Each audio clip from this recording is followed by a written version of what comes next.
He landed the Farfarer. Renato had a rare feeling of regret. It's not too late, he thought. He could turn around himself as Zenobia's island. He frowned. Wait a minute. He didn't want to kill Zenobia, did he? Sure, technically she was the enemy, but they'd been at Sword Fu school together. They'd never been lovers, but somehow they'd been closer. She'd told him every secret about herself. Except the biggest one. That she was the Emperor's daughter. No. Kill Zenobia, whispered the stone. Before it's too late.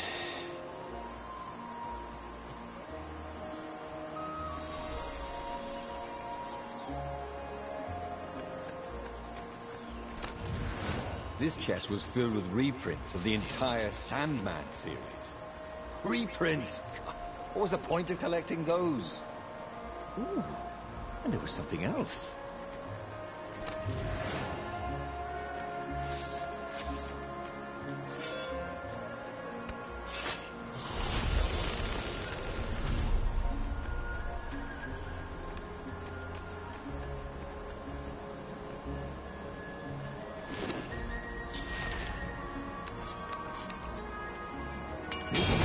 From the mystical East could make time itself slow for you.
His sword fu teacher used to say power gems were cheating. Stupid fart.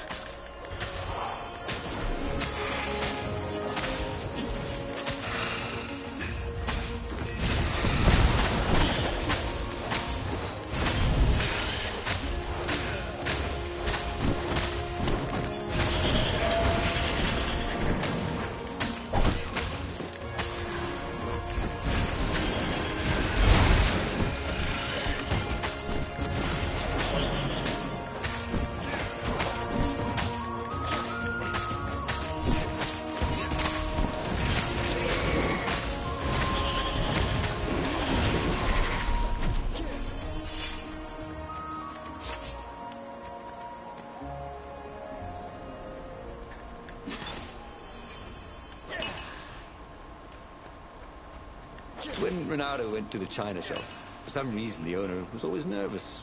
There was something sour in the air. Like the earth had ruptured over something that had been fermenting for a very long time.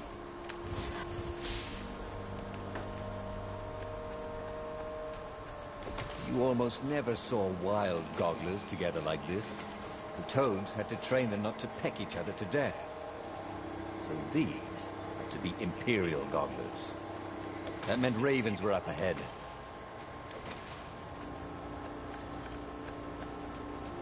The stone hadn't lied about what it could do for him. With each raven he cut down, he felt a jolt of power flowing into his arm. You're weak, Whispered the stone. the core will kill you. Are you afraid of it? No, don't be ridiculous. It chuckled. But stable. Your poison is I just carry it. And if you try to use it, it will explode catastrophically. Renato did not trust what that talked in his head. He went onwards.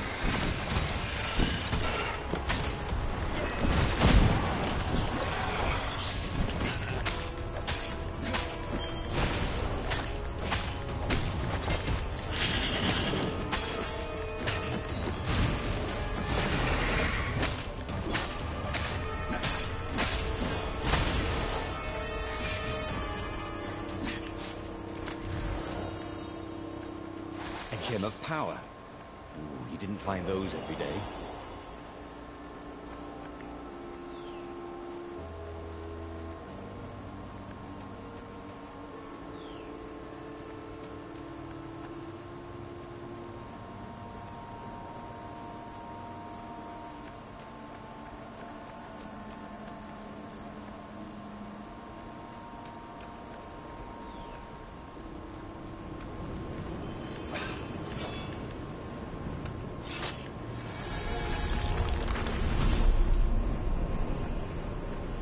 Of course there was a puzzle.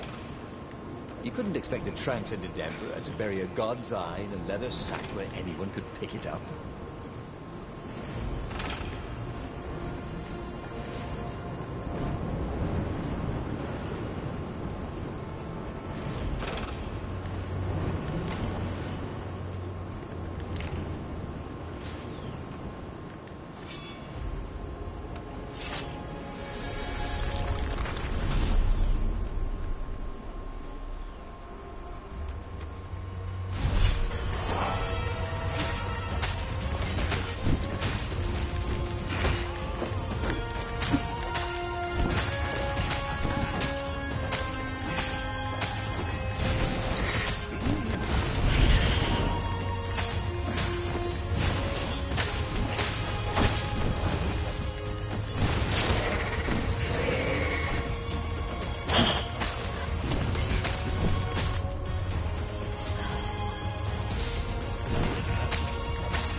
Once again, Renato was dead right.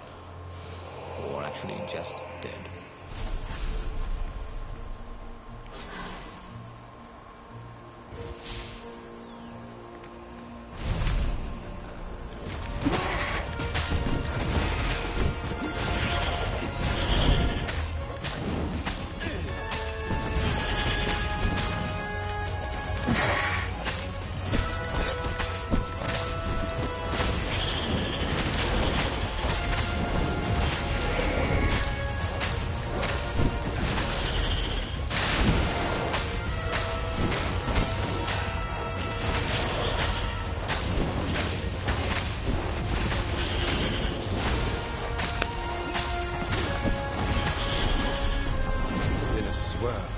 Newly remembered knowledge.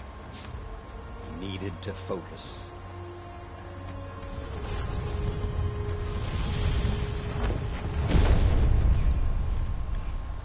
As he approached the core, the stone became hysterical. No. Use its power. It will rip a hole in space and time. He had a sudden vision of plunging his gauntlet into the core and dying in anguish. That wasn't his vision, was it? The stone had sent him its darkest fears, hadn't it? He had a sudden impulse to do exactly that. He raised his right fist and plunged it into the core. There was a rush of light. He thought he could hear the stone screaming. And then he passed out. When Renato came to, the core was gone. But the Ibla stone was no longer black, but glowing with a blue light. And it was silent. "I can't hear you," he sang out, and Yoo-hoo! It didn't answer. Ha! He said. He had defeated the demonic gem with the power of his mind. He felt invincible. It was time to attack the Imperial outpost on the Nexus. Take the battle to the enemy. But among the huge crystals, there was also an observatory. A wise man would probably ask the scientists exactly what he had first. How wise was he?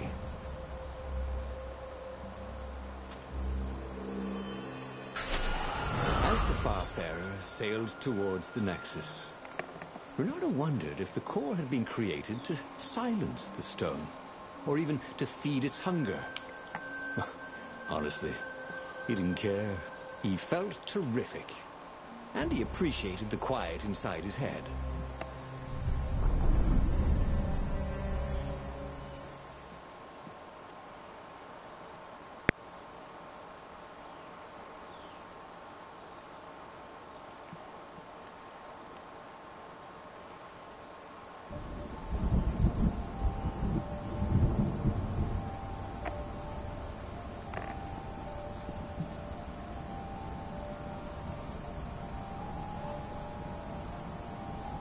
The Nexus was infested with ravens, but that didn't bother Renato.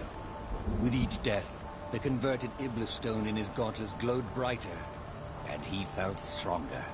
Wow. He was getting a bit bloodthirsty, wasn't he? Well, he wasn't worried. He was a warrior. They're supposed to be bloodthirsty.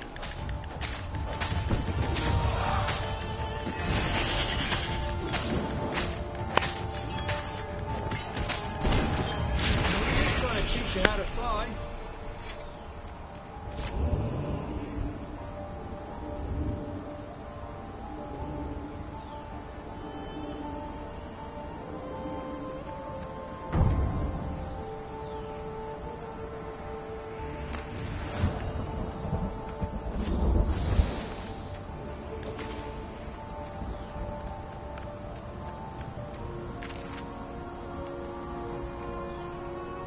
He was more and more extraordinary.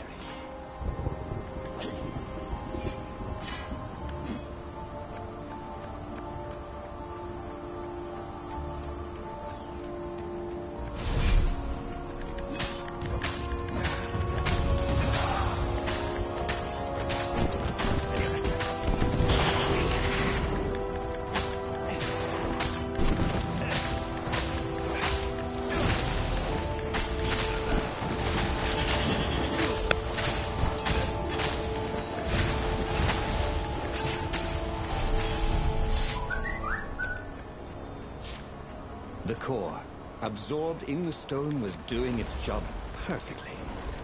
Renato could feel a little eldritch jolt every time he downed a raven, but then it flowed into the glowing stone the way water flows down a riverbed. It all felt perfectly natural, as if all his life, this was what he had been meant to do. It was a bit windy up here.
Renato tore through the last remaining guards at the outpost like hot coffee through snow.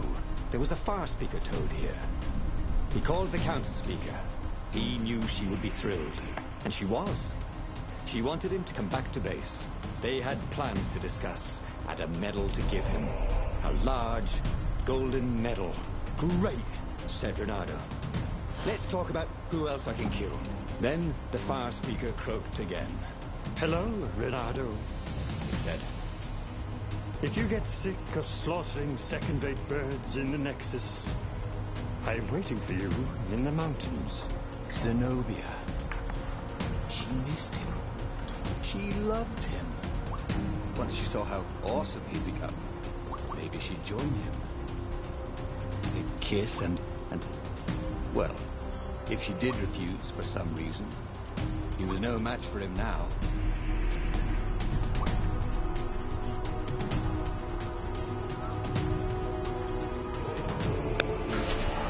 Zenobia was taunting him. No doubt she hoped to lure him into a trap. But it didn't matter, did it? He could fight his way out of any trap. He was invincible. This was gonna be fun.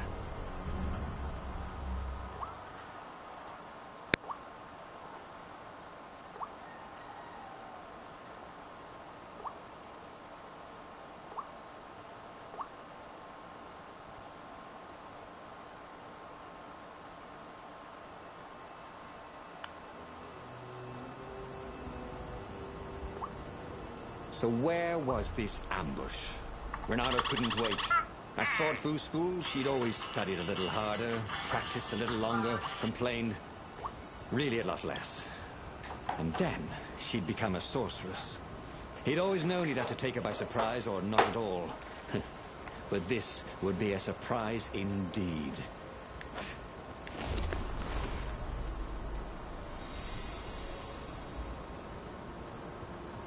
What was really fun was hooking yourself onto a moving ship.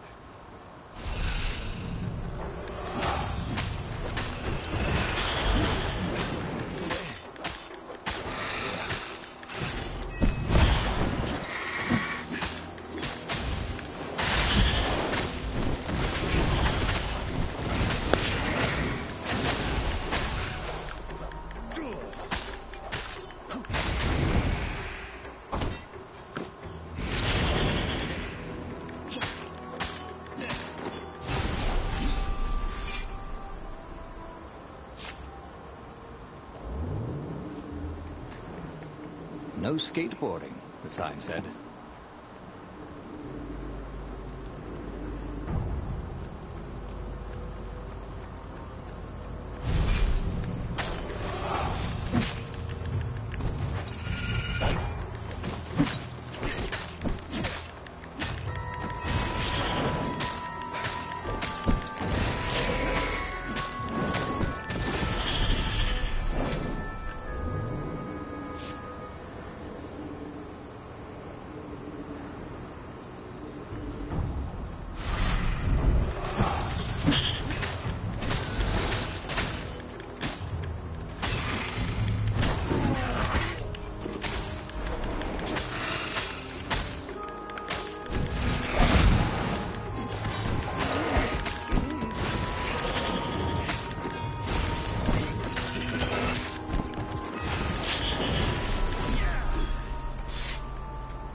The mountain paths were infested with ravens.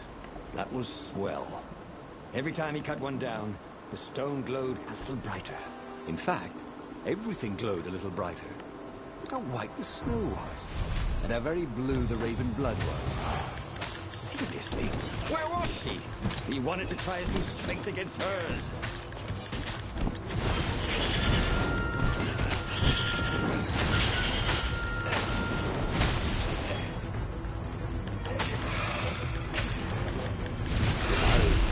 Around the room yelling, oh yeah, that's how we do it. It was something he liked to do, but only after he'd killed all the witnesses.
felt a little bad stealing crafting materials from chests.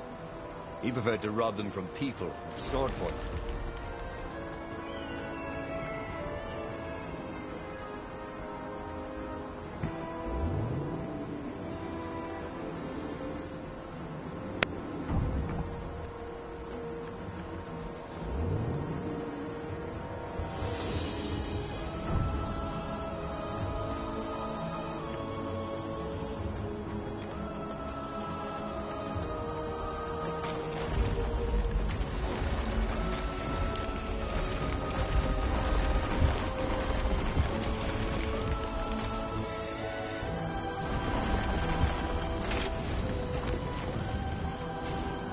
Renato hoped his mother wasn't watching. Renato felt antsy. He found a source of great power. But instead of joining with the rebels, he was on a fool's errand the Emperor's daughter had sent him on. The rebels were preparing a last-ditch attack against the Imperial fleet, counting on Renato to show up in time. Would he be too late?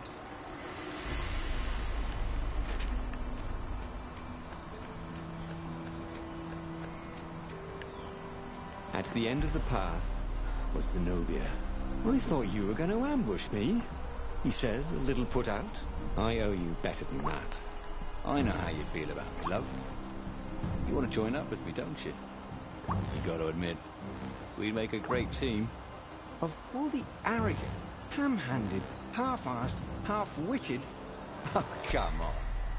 What else are you here for? That, she said, as a dropship poured a bucket of green liquid on his head. Drowsy gas. You can't stop me with drowsy gas, Zenobia. My power's too strong. Zenobia? Where was she? When he awoke, he was staring up at the sky. Zenobia looked down at him, frowning. I probably ought to kill you, but that'd be a bit tawdry, wouldn't it? She was tossing the glowing stone from paw to paw. This is pretty. Zenobia! He shouted, and then he fell back into sleep. On the Farfarer, Renato drank his favorite headache remedy. But it did no good. Zenobia had beaten him again. Oh, he really should have listened to the Iblastone in the first place instead of messing around with the core. He had a bad feeling about the upcoming fight. But what kind of hero misses the final battle?